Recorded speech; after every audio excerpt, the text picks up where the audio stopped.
Descubrí que mi esposa me engañaba y mi hija la ayudaba y encubría, así que planeé mi venganza y las dejé sin nada. Me llamo Alberto. Hasta hace unos meses, habría descrito mi vida como una existencia feliz y estable. Tenía una casa bonita, un buen trabajo y, sobre todo, a Guadalupe, mi esposa de casi 20 años. Además, compartíamos nuestro hogar con Regina, nuestra hija, que curiosamente tiene casi la misma edad de nuestro matrimonio. Nació poco después de nuestra boda y, a pesar de los tiempos difíciles al principio, siempre creí que formábamos una familia sólida. Jamás se me pasó por la mente que lo que consideraba mi hogar ideal se transformaría en un infierno en tan poco tiempo. Mi día a día solía ser predecible, me levantaba temprano, desayunaba con Guadalupe y Regina, si ella no estaba corriendo a la universidad, y salía hacia la oficina. Regresaba cerca de las 7 u 8 de la noche, dependiendo de mis pendientes laborales. A esa hora, la casa cobraba vida, Guadalupe me preguntaba cómo había estado mi día, y Regina a veces salía de su habitación para contarme alguna anécdota de sus clases. Me encantaba ese ambiente familiar, me hacía sentir que todo el esfuerzo y las largas horas de trabajo tenían sentido. Incluso los fines de semana parecían armoniosos. A veces, planeábamos salidas, comíamos juntos en algún restaurante o simplemente veíamos películas en la sala. La rutina nunca me había molestado, porque siempre consideré que la vida familiar tenía un ritmo propio que a mí me gustaba. Nada, absolutamente nada, me hacía pensar que Guadalupe no estuviera satisfecha con esa estabilidad. Mi confianza hacia ella era total. Por eso, cuando recibí aquel correo electrónico, el suelo se abrió bajo mis pies. Fue un día cualquiera en la oficina, mi bandeja de entrada estaba llena de correos de trabajo, notificaciones de proyectos y publicidad. Entre todo ese mar de información, me llamó la atención un mensaje sin asunto, enviado desde una dirección extraña. Pensé que sería spam, pero algo me empujó a abrirlo. El contenido me dejó atónito, era una serie de fotografías tomadas con nitidez. En ellas, Guadalupe aparecía entrando a un hotel junto a un hombre que yo jamás había visto en mi vida. Observé los detalles, la mano de él sobre la espalda de mi esposa, la forma en que ella sonreía al cruzar la puerta, la complicidad evidente. Lo peor era la fecha y la hora indicadas en el registro de cada imagen, pues mostraban que aquel encuentro sucedía en momentos en que yo creía que ella estaba ocupada en la casa o con actividades rutinarias. El mundo se me vino encima. Tenía la vista clavada en la pantalla, incapaz de apartar los ojos de esas imágenes que se repetían una tras otra. Intentaba encontrar alguna explicación absurda, tal vez eran imágenes manipuladas, tal vez era una broma de mal gusto. Pero la realidad era innegable. Reconocía con nitidez a Guadalupe, su ropa, su forma de caminar. Todo coincidía. No le respondí a la persona que me envió el correo. Guardé las imágenes en un disco duro externo y las borré de mi computadora de la oficina. Mi cabeza latía con fuerza, sentía el pulso en las sienes. Recuerdo que ese día apenas pude concentrarme en mi trabajo. Salí más temprano de lo habitual con una excusa cualquiera. En el camino a casa, mi mente se llenó de pensamientos intrusivos. ¿Desde cuándo pasa esto? ¿Acaso estoy volviéndome loco? ¿Por qué alguien me mandaría esto? Las preguntas se agolpaban, no encontraba salida. No quería precipitarme ni llegar a acusarla sin pruebas, pero al mismo tiempo tenía pruebas muy claras. Al llegar, me sentí incapaz de confrontarla de inmediato. La encontré en la cocina, preparándose un té, como si nada hubiera pasado. Mi respiración se volvió pesada y un escalofrío me recorrió el cuerpo al pensar que, tal vez, 1 o 2 semanas antes, había estado con ese hombre en el mismo momento en que yo creía que ella cocinaba tranquila en casa. Hice un esfuerzo casi inhumano para no mostrar mi desconcierto. Ella me sonrió, me preguntó cómo había ido mi día y yo me limité a musitar un escueto bien. Esa noche apenas pude dormir. Me giraba en la cama intentando encontrar una posición cómoda mientras mi mente daba vueltas, imaginando escenarios. Por un lado, pensaba en despertarla y exigirle una explicación, pero por otro lado, sentía terror de la respuesta que fuera a darme. Al día siguiente, amanecí con unas ojeras enormes. Me levanté sin saludarla demasiado y me fui a trabajar con el ánimo por los suelos. Durante los días siguientes, mi actitud cambió. No podía evitarla del todo, pero empecé a rehuir las conversaciones profundas. Era imposible sostenerle la mirada sin que me temblara el corazón. Cuando estaba con Regina, me obligaba a poner la mejor cara para no levantar sospechas. Sin embargo, mi hija notó que algo raro sucedía, pues me hacía preguntas insistentes sobre mi estado de ánimo. Me decía, papá, ¿te sientes bien? Y yo fingía un humor neutro. Sí, hija, es que el trabajo anda muy pesado.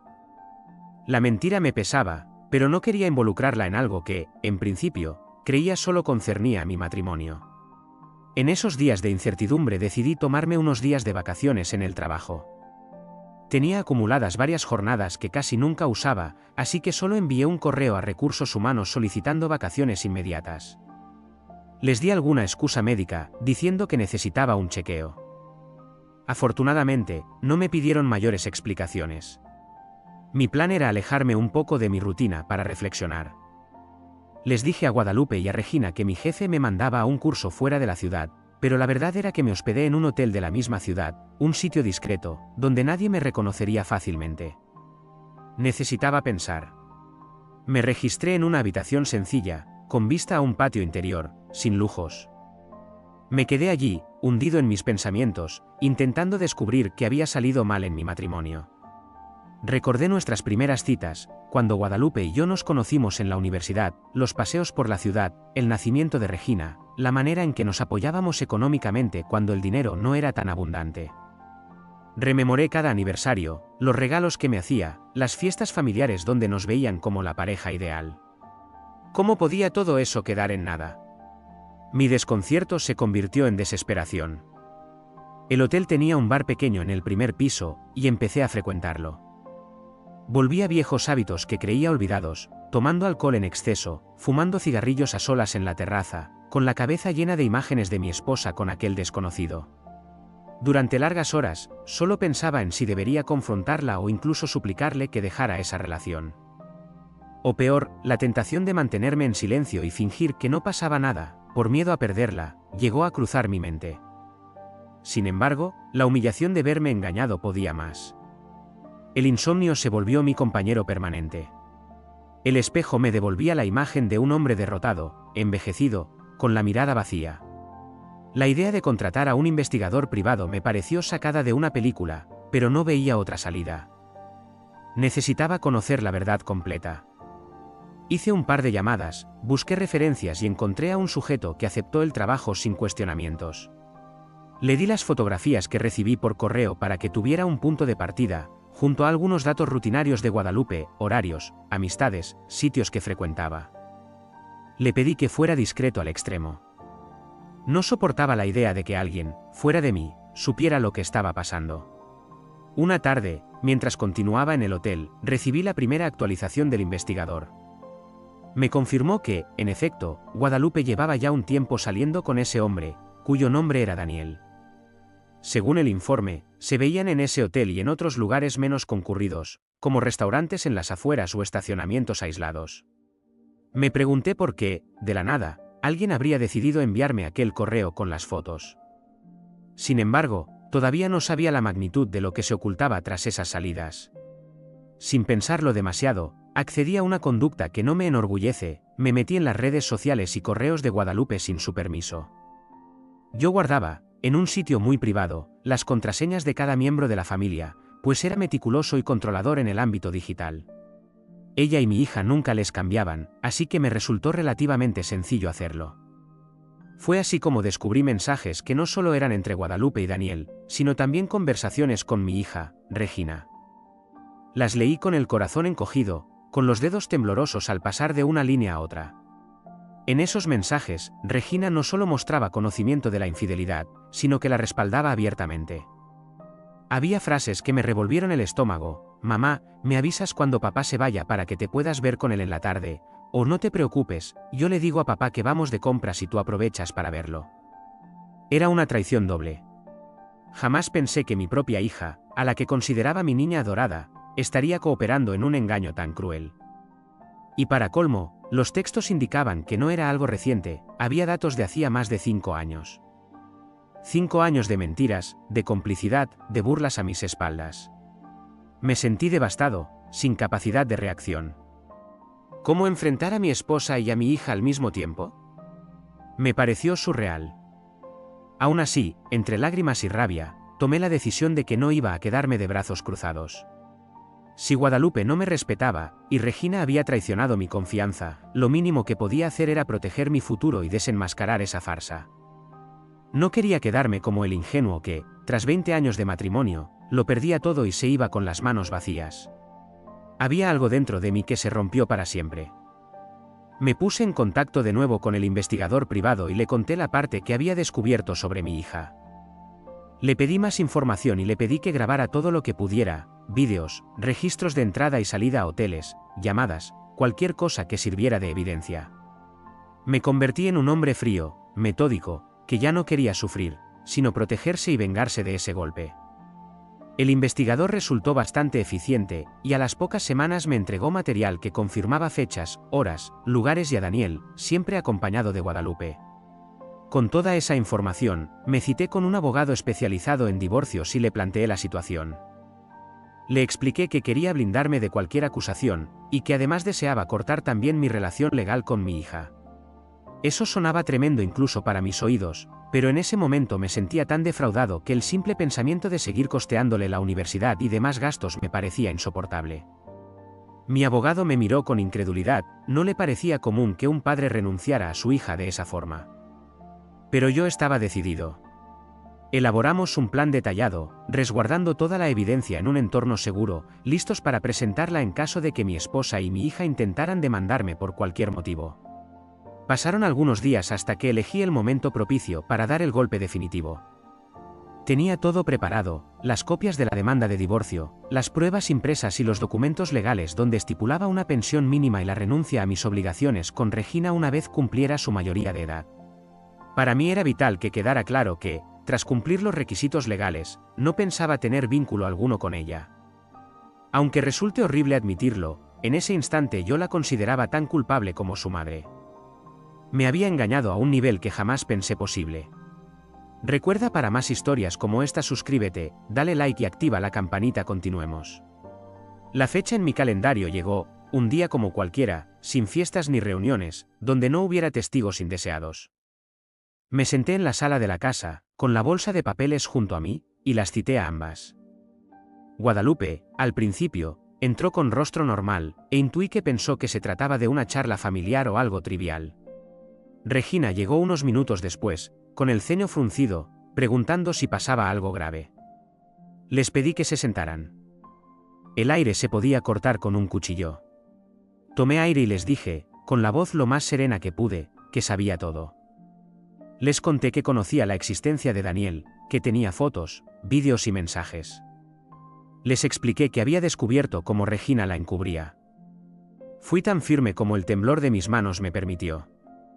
La reacción de ambas fue inmediata.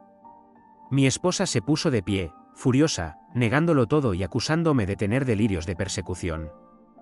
Me llamó loco. Regina soltó un par de insultos, diciendo que yo era un controlador que espiaba sus vidas.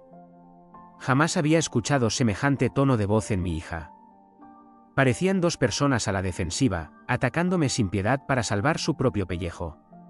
No me sorprendió, pero me dolió más de lo que puedo describir. Esperaba al menos un atisbo de arrepentimiento de parte de Regina, una lágrima de remordimiento, o que dijera, papá, lo siento. Pero no fue así. Se pusieron de acuerdo en cuestionar mi cordura. Decían que si Guadalupe veía a Daniel era solo por negocios, algo ridículo, pues las fotos mostraban lo contrario, que yo era un paranoico que imaginaba cosas. Intentaron, como última estrategia, volver la situación a mi favor. Tú eres un padre ausente, por eso nos hiciste sufrir, y Guadalupe buscó consuelo, escupió Regina con desprecio. Aquel grado de cinismo rebasó todos mis límites. Sin más, saqué los papeles del divorcio y un sobre con los documentos legales referentes a mi relación con Regina. Se los entregué, diciéndoles que no iba a permitir más humillaciones. Les expliqué que me desligaba de todo compromiso afectivo y económico con ellas, salvo por la parte legal mínima que el juez me impusiera o que yo, por decencia, quisiera asumir para no infringir la ley. Les dije, muy serio, que aquello era definitivo. Guadalupe abrió los ojos con asombro, y Regina se quedó en silencio por unos instantes. Después, las dos rompieron en furia e insultos, gritándome que no tenía derecho a hacer eso, que se asegurarían de pintarme como un esposo y padre abusivo. Les dije que no me sorprendía esa amenaza, pues lo había anticipado. Entonces, presioné un botón en mi teléfono, mostrándoles cómo había estado grabando todo desde que inició la conversación.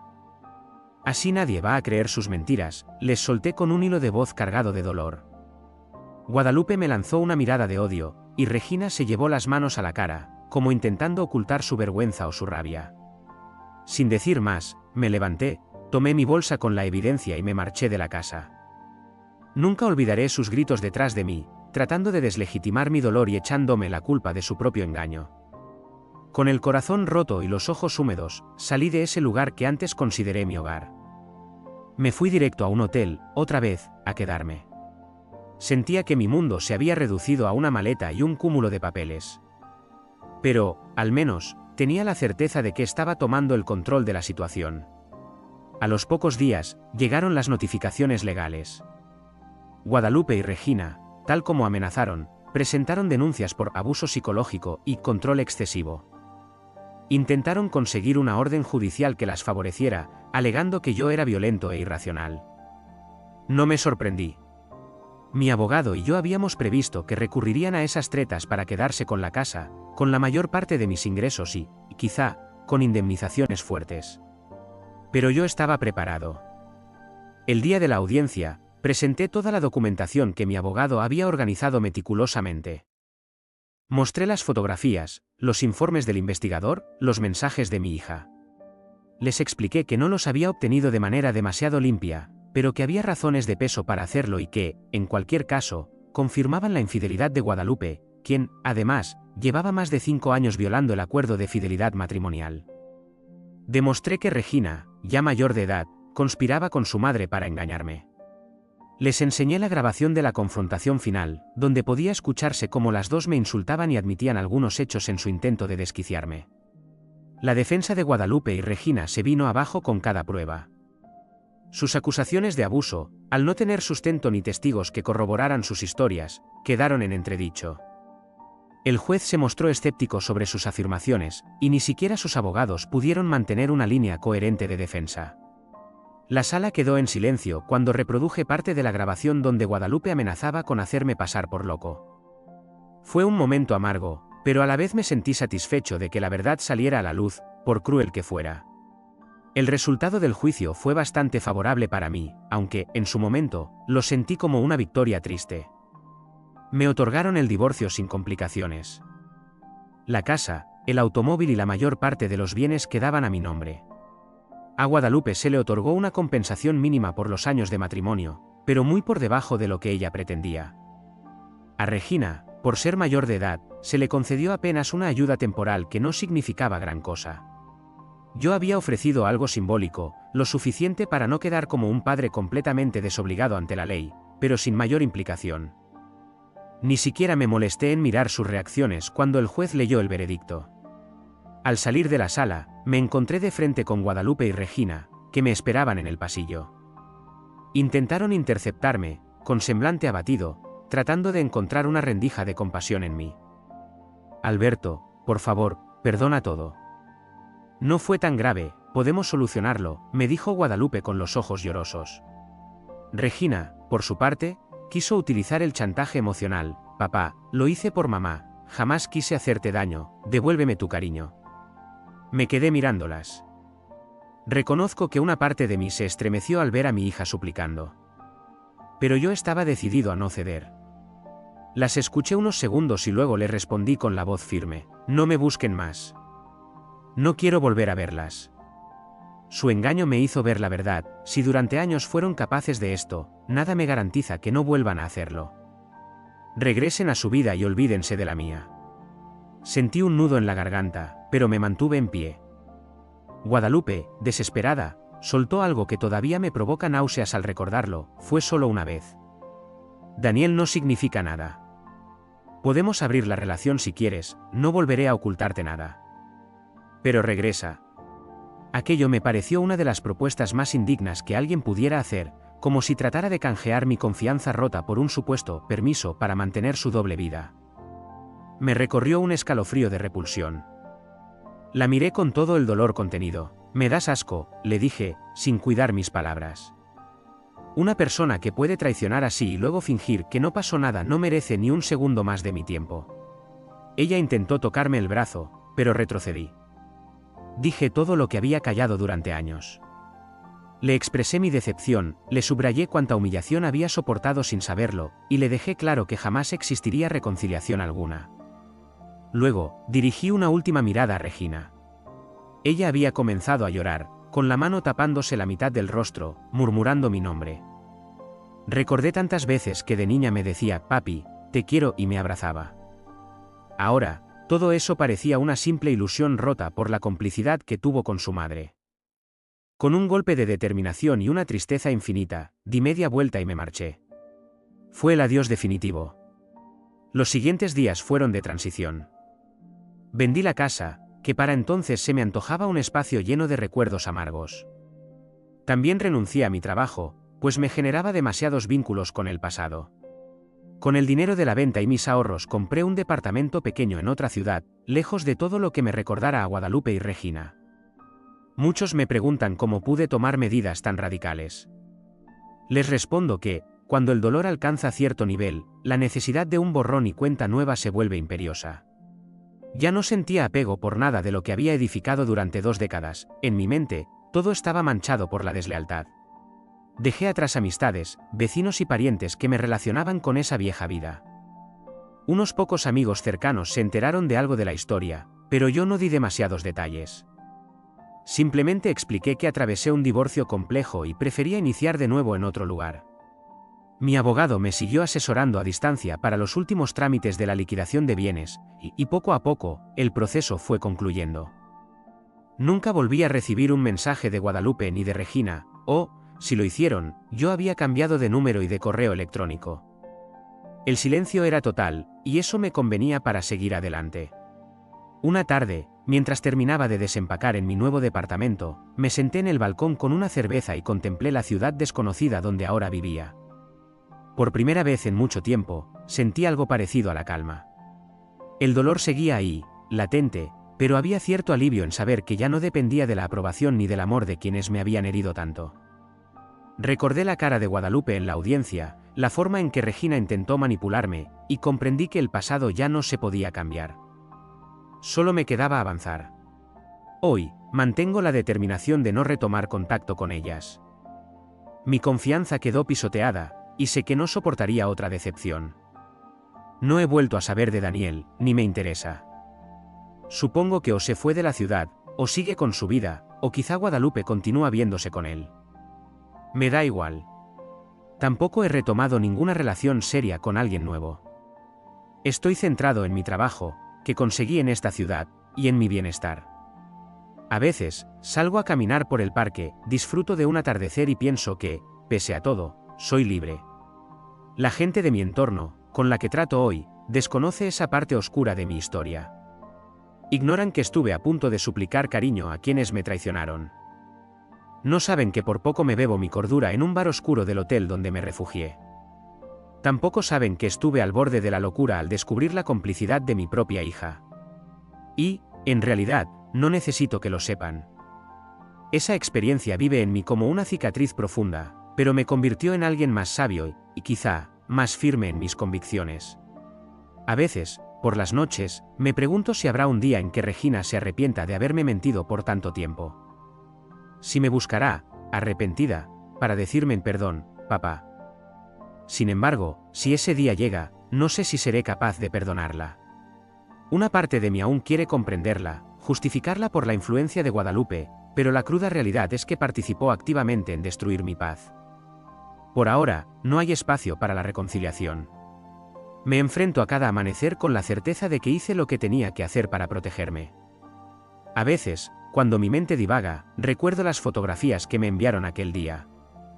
Y pienso en lo curioso que resulta que un correo electrónico haya desencadenado el fin de 20 años de matrimonio y la ruptura definitiva de una relación padre-hija. Ciertamente, es un precio muy alto. Pero también, tal vez, fue la única forma de abrir mis ojos a la verdad y, de paso, darme la oportunidad de renacer. Ya no soy el hombre ciego que vivía al ritmo de una rutina engañosa, ahora soy alguien que, aunque lastimado, posee un nuevo horizonte, uno que construyo lejos de las mentiras. He comenzado a ver un terapeuta. Quiero procesar la mezcla de tristeza, rabia y alivio que aún llevo dentro. Él me anima a dejar atrás el rencor, a buscar, si no el perdón, al menos la aceptación de los hechos. Quizá algún día pueda recordar a Guadalupe sin odio y pensar en Regina sin dolor. Quizá sea posible ver el pasado con cierta compasión, tanto hacia ellas como hacia mí mismo. Pero por ahora, sé que necesitaba cortar de raíz para poder tomar aire y no ahogarme en la decepción. Así concluye, de momento, mi historia. Soy un hombre que lo perdió casi todo en cuestión de semanas, pero que ganó, si eso es posible, la oportunidad de empezar de cero. Abandoné el lugar que me vio crecer y que me vio amar, para reubicarme lejos y sentirme a salvo. Conservo lo que me pertenece y no tengo cuentas pendientes con la ley ni con sus engaños. Si Guadalupe y Regina pretenden dar algún golpe final, no encontrarán más que un muro infranqueable, mi determinación absoluta de mantenerlas fuera de mi vida. Al final, uno se aferra a la dignidad cuando todo lo demás se derrumba. No sé qué me depara el futuro. Puede que, en unos años, decida rehacer mi vida con otra persona. Quizás, con ayuda de mi terapeuta, deje de preguntarme cada día cómo fue posible que todo se arruinara de ese modo. Pero al menos, cuando me miro al espejo, ya no veo al hombre confundido que intenta encontrar una excusa para creer en una mentira. Veo a alguien que, con todos sus defectos, optó por la verdad y la firmeza, pagando el precio que hiciera falta. Y eso me da la paz necesaria para seguir adelante. Con la frente en alto y el corazón remendado, camino sin mirar atrás. Y ahí, en ese acto de valentía cotidiana, empieza mi nueva vida.